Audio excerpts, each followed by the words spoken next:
Hello, Kim Yudelowitz. Welcome to Life in a Garden Online. Thank you. Thank you for Thank having you me. for joining us. It's wonderful to have you here. The fact that you might have my niece is got nothing to do with anything, okay? So we're just going to Nothing at pretend you're a all. stranger on the other side and talk to you about Dissect My Fragile Brain. Kim, who are you? Where do you come from? I am from London, Mill Hill to be exact. But my parents are from South Africa, from Johannesburg. But I've lived here all my life. They moved before my brother was born.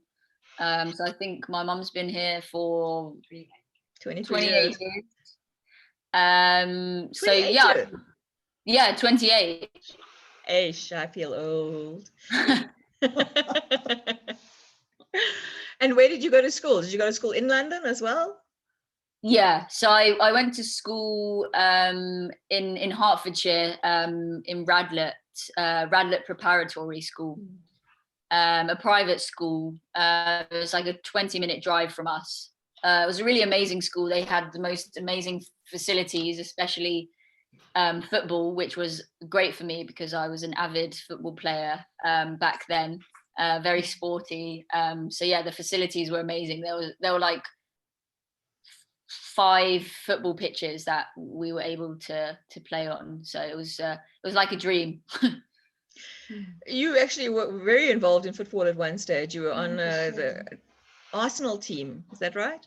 Yeah, I played for Arsenal ladies from when I was about 9 until 13, which it was an amazing experience.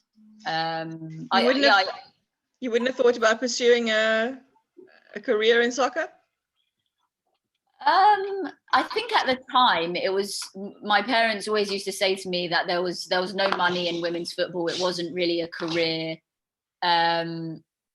It just wasn't something that people really watched or supported.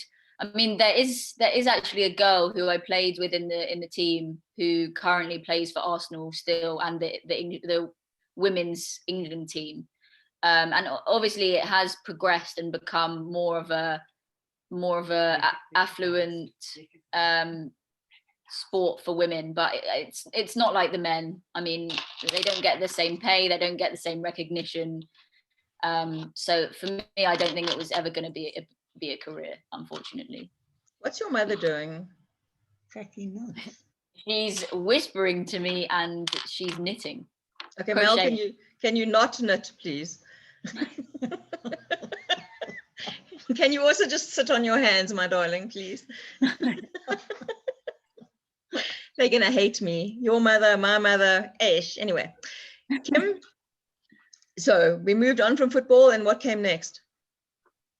To be honest, I didn't have any significant interests soon after football. I think I kind of went through a stage at high school where all the other girls were very girly, and I didn't want to be the one that stood out and like a sore thumb that played football. And so I just tried to kind of fit in, I think.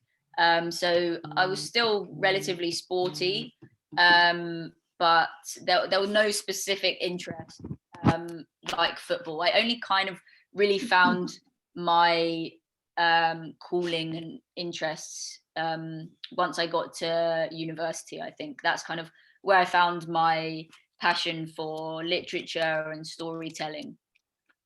Why did you go into university to study literature in the first place? Well, actually, I didn't. Initially, I went and studied film, and I absolutely hated it. I like the aspect of analyzing films and, searching their hidden meanings and kind of dissecting the narratives, but I really didn't like the practical side of it. And I was going through quite a difficult time at that point, and I was searching for modules to take. And I just decided to take a literature module. And after I took the module, I realized I actually really loved it. And I decided to change my degree to English literature. So I had to redo a year so I could pursue that degree. But I didn't go to uni thinking I would study literature. I went to study film, so it kind of took a turn. I liked the what did you say about the narrative? I thought that was brilliant. Now I can't remember what the expression was. I said dissect the narratives. You like that word, dissect. Maybe you should have been a pathologist or something. Yeah, maybe. Those poor frogs on the table. You'd be like looking for words inside the. Yeah. So, like a thesaurus. Yes, that's what happens after you eat curry. Precisely. Kim, what was your relationship with your father like? Were you close? Yeah.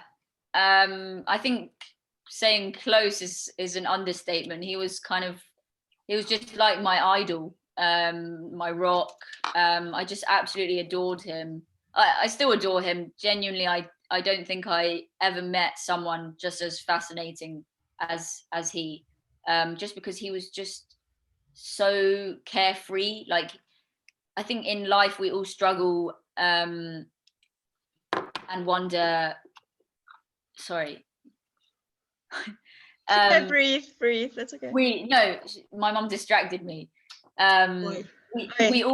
We all think about who the people who we look up to, and we all care about what everyone thinks. But he genuinely didn't care about what anyone thought. He just did what he wanted. If he didn't want to do something, he didn't do it.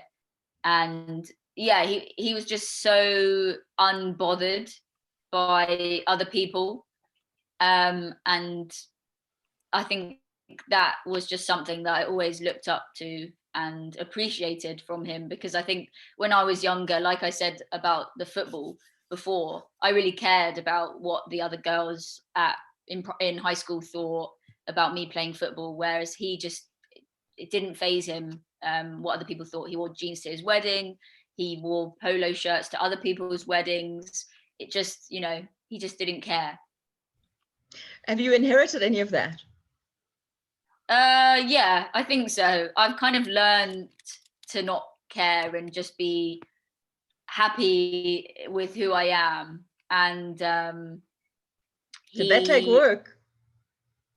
Yeah, I think writing definitely helped in terms of processing emotions.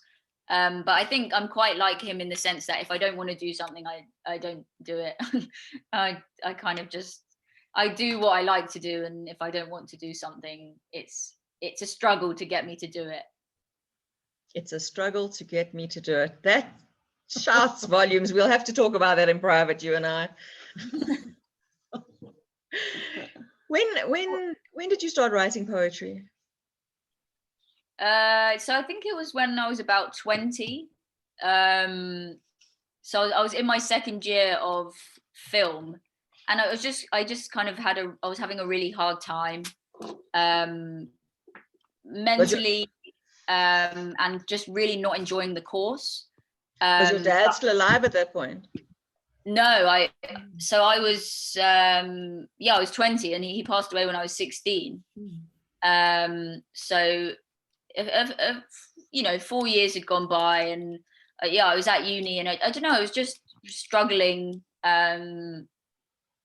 Maybe I thought uni I would be having like the time of my life, as everyone says, and I just wasn't really enjoying it. Didn't enjoy the course.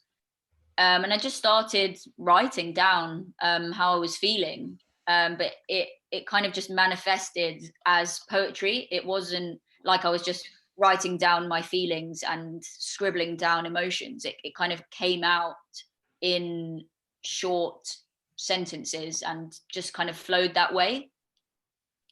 There's lots of big words in your poetry. Is that a conscious thing, or do you just, some of it rhymes, some of it doesn't.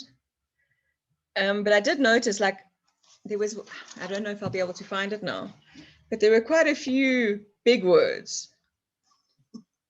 Do you speak in big words? Not just a pretty face. No. Well, I know that. I think I think I like exploring new words. And I think because I started reading quite avidly when I started doing the literature degree, I kind of learned a lot more about language and different words. And some just fitted in with how I was feeling emotionally. Kim, do you have a day job?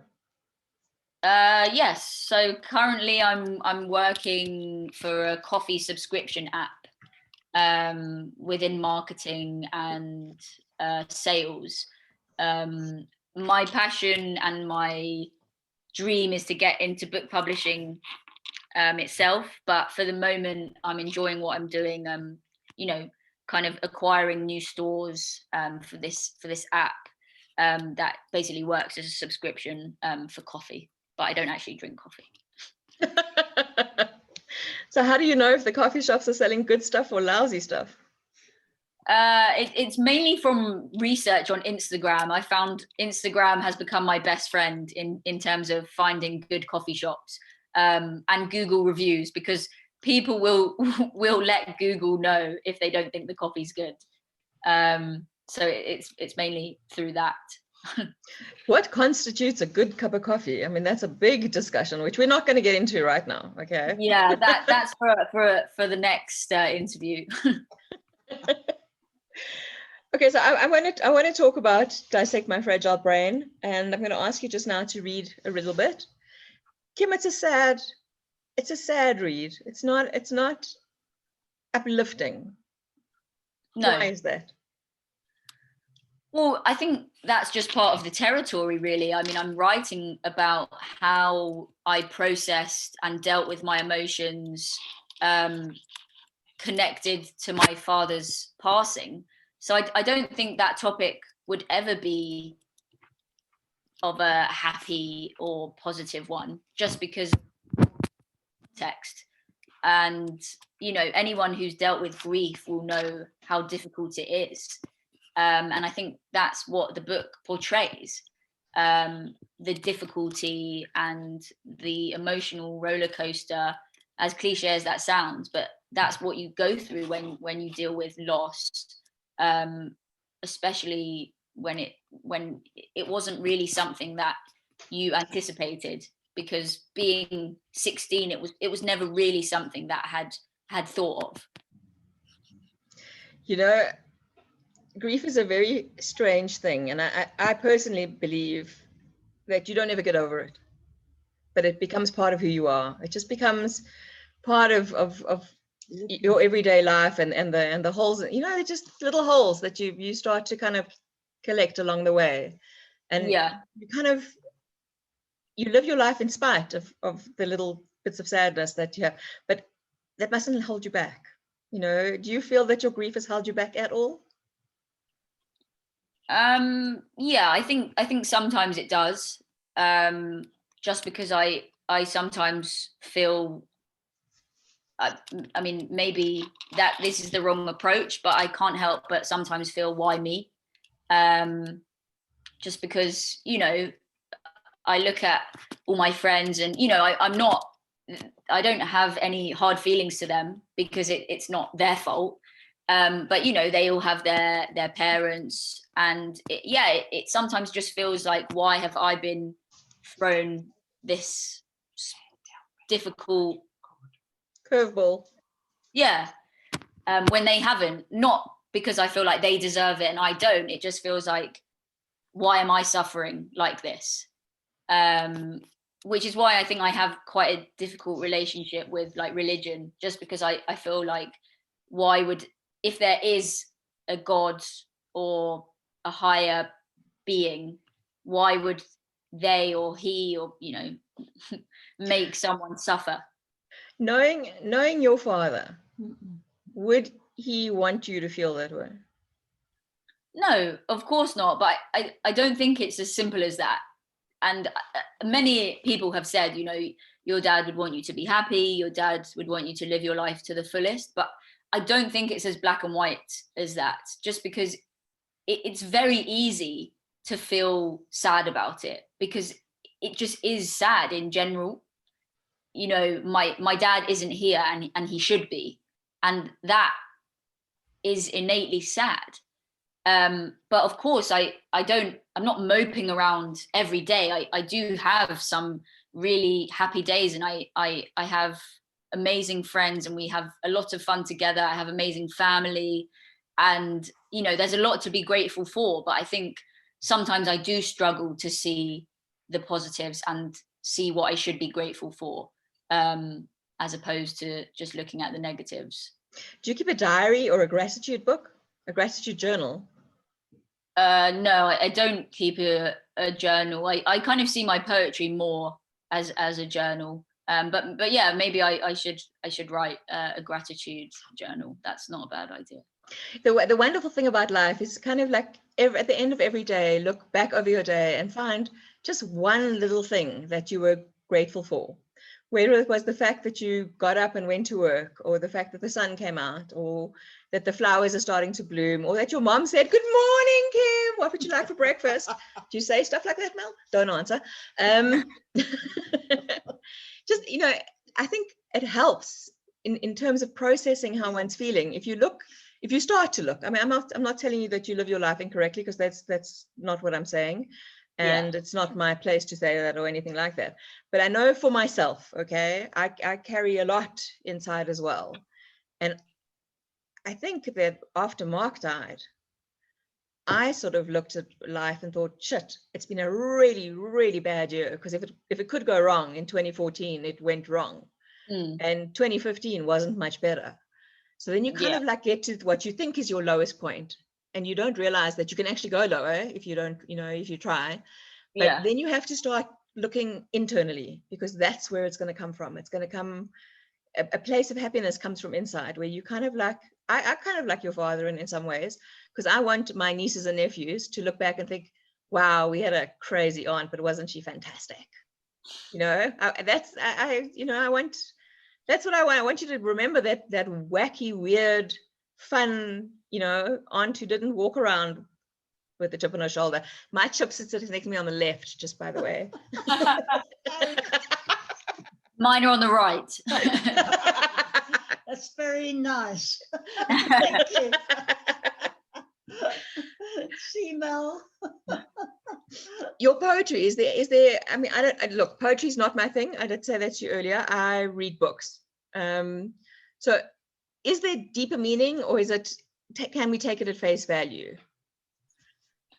No, I think it definitely to take it at face value. But I think I also write some of my poems to be quite ambiguous, because I think there are multiple ways of looking at it and interpreting it. But I think that is left to the reader. I mean, obviously, predominantly I am writing about my dad, but I think people can relate to things differently if they,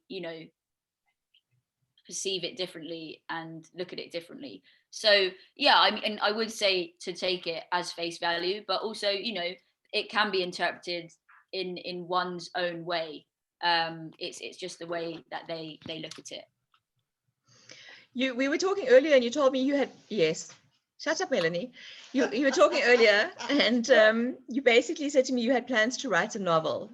What sort of format would that novel take? Where would it take place? When would it take place? Do you have any idea about that? So I would like to write something in present day. Definitely in London, I think. I mean, I've had a few ideas, but I'm quite lazy when it comes to sitting down and actually writing a novel. I find it so much easier to write poetry. It's so much shorter. I mean, my poems are quite short anyway, so I just find that a lot easier. But I really would like to write a novel, centered in London, like a thriller of some sort, maybe a murder mystery, because that's what I really enjoy reading. I love something that keeps you so engaged and you're just wondering, what happens next. I recently read, I don't know if you've heard of it, it's a book called The Silent Patient. No. And genuinely I think it's one of the best books that I've read, just because it just kept you wondering, and then the ending came and you were just shocked. And that thrill that I got from being so shocked, I want to give to other people. I need to read that book, because I find when I read, doesn't matter. I mean, I think my mom will probably back me up on this. Doesn't matter what you read, or after you've read about 1,000 books, you know what the end's going to be. See, I found with this book, genuinely, I never saw that ending coming. Do you remember who the author is? I don't remember his name, but it was his first book. That was his debut, which is even more incredible, and also A real problem for him. Yeah, firstly, I don't know how he can top it, but also I feel incredibly jealous that he managed to pull that out the bag for his debut. Okay, well, let's focus on you, okay? Because I will go and Google The Silent Patient now. Yeah. Would you mind reading us a few of your poems? Of course. Show us a picture of your dad before you start. I know you've got one lurking around somewhere. How old is he? There's a gorgeous picture. He was much younger here. I think this was maybe before I was born. So probably his prime. But yeah, he was a very good-looking man, and he was just cool. I mean, who wears pink and blue? It just works on him. Okay, I'm not much of a fashionista, so I'll take it from you that it works. Okay, I'm wearing slippers right now in black. Not judging. Yeah, don't, because I wear Crocs. Definitely don't judge. Okay. So I mean, I'm happy to read a few that are some of my favorites, and also that some people who've bought the book have said they really enjoyed as well. And what some of these are actually some of the first poems I ever wrote. So back when I was 20, and I'm 24 now, so quite a few years ago. But yeah, I'm happy. Should I just start? Yes, go for it. Discover every inch of me. Dissect my fragile brain. Unearth my inhibitions. Reveal my secrets. Dig up the skeletons in my closet. Blow away the dust that's concealing my affliction. Explore my thoughts and feelings. Uncover my sentiments and what is preventing the healing. Pick at me like a flower. Watch me grow and bloom until the next wave of sadness looms. A world shattered, ruptured my equilibrium, an explosion in my heart. Life as I know it faded into smoke. Back to square one, starting from scratch by putting the pieces together. Fragmented feelings, obtaining me and possessing the thoughts, occupying my mind, like a tenant with no means to leave anytime soon. A smile I can sustain until I remember that it's you that I've lost, and all the pain and sadness comes crashing down on me like a thunderstorm. Okay, Kim, before you make me cry, I've just forgotten. How did you get noticed? I mean, it's quite something to get published just off the bat like that. So how did that happen?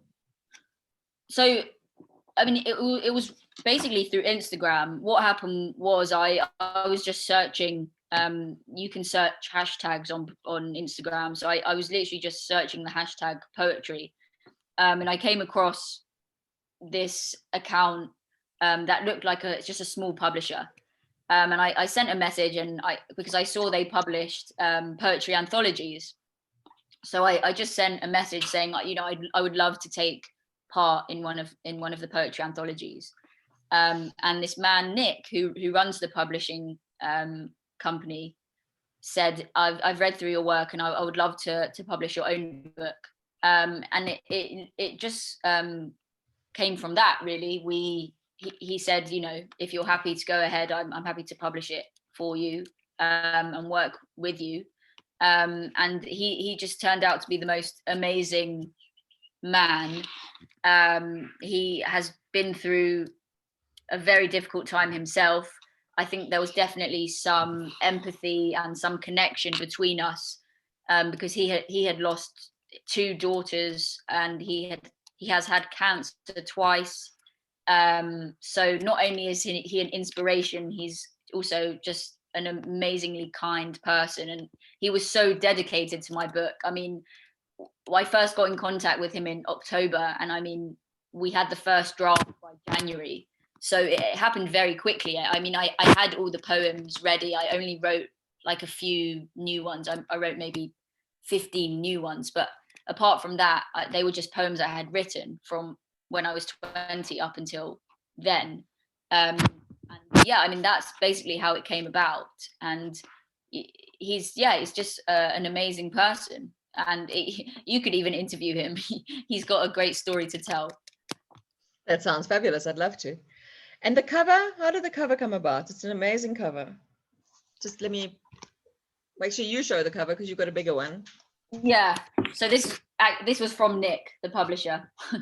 I love that. I think it's amazing. Yeah, I love it as well. I mean, how it came about, I always wanted to do something with that sentence from my poem. I always loved that phrase. I even have it printed on my wall. And so I just started looking on Pinterest for pictures of brains and, you know, obviously not just a brain, but something going on within a brain.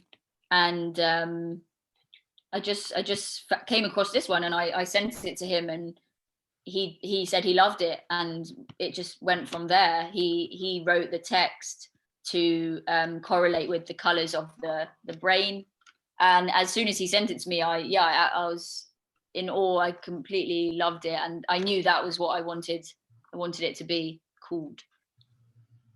Dissect My Fragile Brain. How has it been received? I mean, what kind of feedback have you had from people about the poems and your book and your age in terms of being published already? There must be a lot of jealousy in amongst your contemporaries. To be honest, my among my friends, they're not literature people, so I think they think it's great, but they're not jealous, so to speak. But I mean, how it's been received, I've had some amazing feedback from people who've bought it on Instagram, and yeah, I actually didn't expect as many people to buy it just from following my page on Instagram, and to try publicize it, I've been sending free copies to people who review books on Instagram, so not people with huge followings, but with a following and of the right topics, because they're people who enjoy books. And yeah, some of them, you know, they're reviewing it for free. So, I mean, they don't have to go into huge detail, but the amount of detail and the way they've received it has been really amazing. And I've been blown away by how generous they've been in their amazing words and compliments to me. Can we talk about, at the back of the book, there's Mind for Better Mental Health. Yeah. Grief Encounter.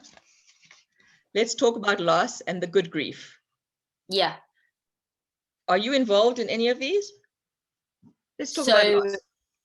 So yeah, let's talk about loss. I actually exhibited some of my poetry at, they had an exhibition exploring how different people portray grief, and they exhibited a few of my poems there. So I'm in contact with the woman who runs it, and they do amazing things. They do like meetups for people grieving, and Grief Encounters. I actually went to see a grief counselor after my dad passed away, and they do amazing things as well. They're probably the biggest grief charity in the UK. So yeah, I've been involved with them. And Mind and Good Grief, they're just two other ones that I felt fitted really well, because obviously the main premise of the poetry is grief, but there are mental health connotations. And, you know, for people suffering, Mind is a really great charity to get in touch with, and they do great things to advocate for mental health. In South Africa, we have something called Grief Share, which is almost like a 12-step program for dealing with grief. Okay. It's affiliated to one of the churches in Joburg or in South Africa, and you go to meetings and you literally partake of this. It's a program. Yeah, no, really, that sounds really good. Yeah, the lady, I actually interviewed the lady. I think I'm sure I must have posted it to YouTube. I'll send you the link. You can actually that would be see great. what she had to say, because a very interesting, program, and completely people just come on and talk about it. There's also in South Africa, there's a thing called Compassionate Friends. That's for parents who've lost children. Wow. Yeah, to help with, just a group of people who are going through the similar sort of pain and understanding. So yeah, so that's very nice. Kim, what's the process for writing a poem? I usually start with a specific word or emotion that I want to embody. So, I mean, sometimes I'll hear a word in a song or just maybe in passing or in a book, and I'll find that I really relate to that word, and then I'll usually write the poem around the word and any emotions that depict that word really well. And it's usually how I relate to that word.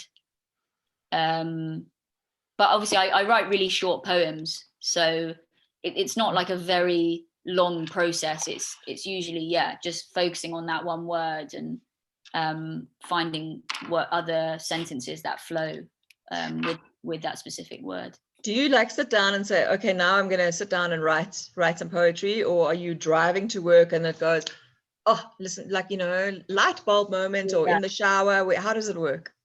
Yeah, so the latter, basically. I'll hear a word, like you said, in the shower, driving to work, and I'll just be like, wow, that's like, that really resonates with me. And I usually write my poems quite late at night when I'm lying in bed. That's when I find I do my best writing, just because I feel like I have a very active mind, so I don't sleep very well. So I usually write my poems when I'm just lying in bed and not doing anything else, and I can really focus on it.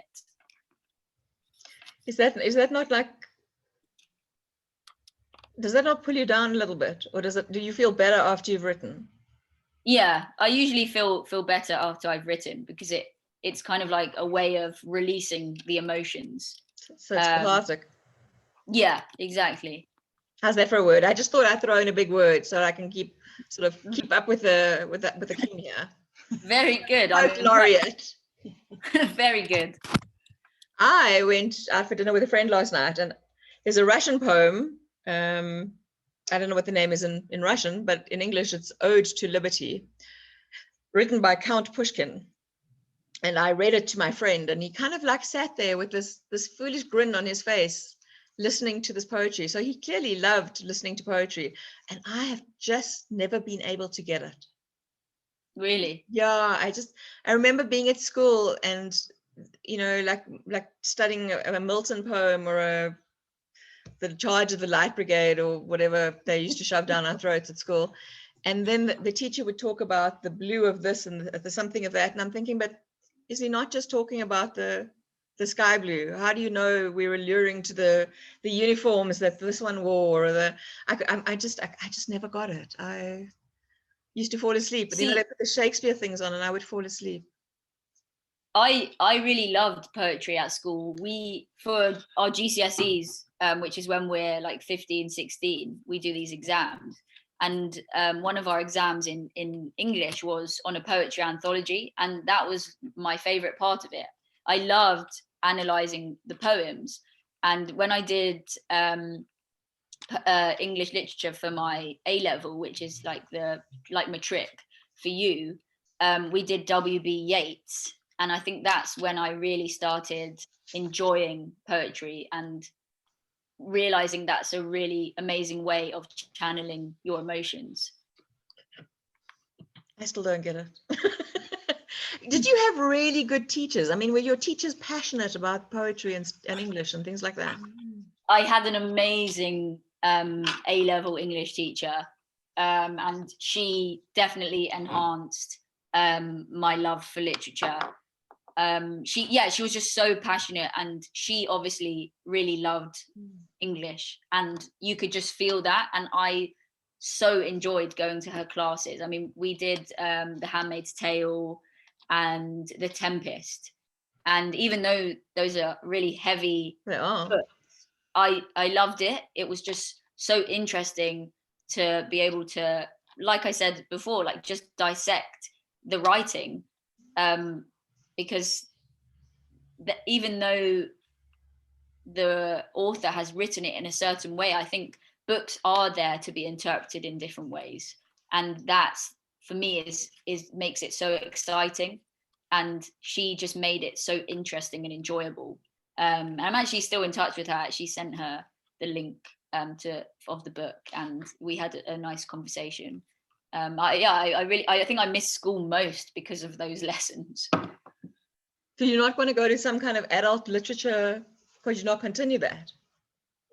Do they have such a thing? Probably. I think because I was going to uni, I just assumed I would, continue with my learning, and because I was doing film and there was some analytical thing involved, I just knew I would continue it. But I guess now I could go and continue. But yeah, I actually don't have as much time on my hands as I used to and would like to. Yeah, it's terrible when you actually have to work for a living now, huh? Yeah, it's one of the cons of becoming a grown-up. Yeah, they never tell you when when you're a youngster and you think, oh, I can't wait till I'm grown up. But they don't tell you that being grown up is its own little drama all by itself. I wish they warned us when we were younger. Kim, is there any advice you would like to give to anybody who wants to start writing? This is one of my favorite questions that I ask all the authors and the writers that I speak to. What advice would you give?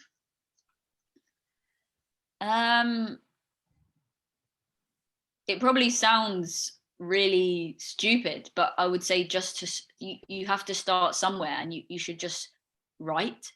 I think the best way to learn how to write is just by doing it, especially with poetry, because I think poetry is so personal. Obviously, I think you can write books in third person, and you can write non-fiction, but when it's poetry, I think it really comes from the heart. So I think you just have to listen to yourself and listen to your emotions, and I think that's just where the words flow, when you really start listening to yourself and your feelings. And for me, it has been such a great escape to just focus on how I was feeling and to just channel it into these poems. And it has been a really great release for me. And I mean, I know not everyone enjoys that kind of thing, but I think it is such a great way to channel how you're feeling, as opposed to just bottling it up. Well, clearly you're doing something right if you've been published. I mean, that in itself is just kudos to you, girl. I'd like to think so. How about writing a long poem, like an ode? In fact, how about like an ode to murder? You could write your own murder mystery poem that only solves itself at the bottom. I set you a challenge. Yeah, I definitely would like to experiment more with different stanzas and making longer poems. I think initially I only started writing short poems was because I used to post longer poems on my Instagram, and then someone commented saying that it didn't look nice, like it didn't shape up nicely aesthetically on the Instagram feed, which is why I started condensing them and making them shorter. But yeah, I think it would definitely be nice to explore other ways of writing poetry and rhyming. And yeah, I think that would be really cool to do. Do you have a Facebook page for Poetry by Kim? I don't. I probably should. For somebody so media and social media savvy, I'm a bit disappointed. I feel like the majority of my audience or other people who write poetry and want to speak about their emotions and grief are on Instagram. But maybe I'm wrong. Maybe I'm missing a trick here. I think you are. There should definitely be a poetry by Kim page, or maybe Kim Yudelowitz poet, as opposed to, and then you can publish longer poems, you can publish links, you can publish things about other poets, other authors that you find interesting. So you can share, a whole bunch of different stuff and develop a following that way. And you'll attract a different kind of audience. As I was saying to your grandmother today, that the people, your age group is not like my age group on Facebook. But there is a definite pool of people there just waiting for Kim Yudelowitz to show up. Yeah, I guess I know what I'm doing after this interview. Well, just send me the link. I'll be the first one to like the page, okay? Thank you. And Granny as well will be the second one. She'll be right behind me saying, where is it and why can't I get to it? And then your mother will come on in 3 weeks' time. I'm sorry, I never checked my Facebook. Kim, I want to say thank you for joining us this evening. It's been absolutely wonderful chatting to you. And you are radiant, my darling. You look absolutely beautiful. Yeah, and everything of the best with your writing, with this book. I also want to just tell you that Barbara got us a link, the name here. The Silent Patient is by Alex Michaelides. I think maybe he's Greek or something. Yes, that's correct. Alex, Michaelides. And then Mariana said, I so loved tonight's chat. Thank you for your time, Kim, and for sharing so generously. And Barbara said, thank you. Thank you for listening. I so appreciate you just listening to what I have to say. I'm really grateful, and thank you to Mandi for having me on and Jade being said, able to talk about Dissect My Fragile Brain. And Jade said, thank you, beautiful Kimmy. You are so inspiring. You are an inspiration, my darling. Thank you. I'm very proud of you. Yeah. Thank you. And thank you for having me on. I really do appreciate it. It's such a pleasure. And I'll post it to YouTube in a couple of weeks. But in the meantime, have a wonderful evening. Lovely to see you. Thank you for everybody else who joined us this week. And we love you lots. Bye. Thanks, everyone. Love you. Love you. Bye. You're gorgeous. You too. Hang on, there's a question here. Oh, no, it's not from a different Barbara. Sorry. Bye. I love you.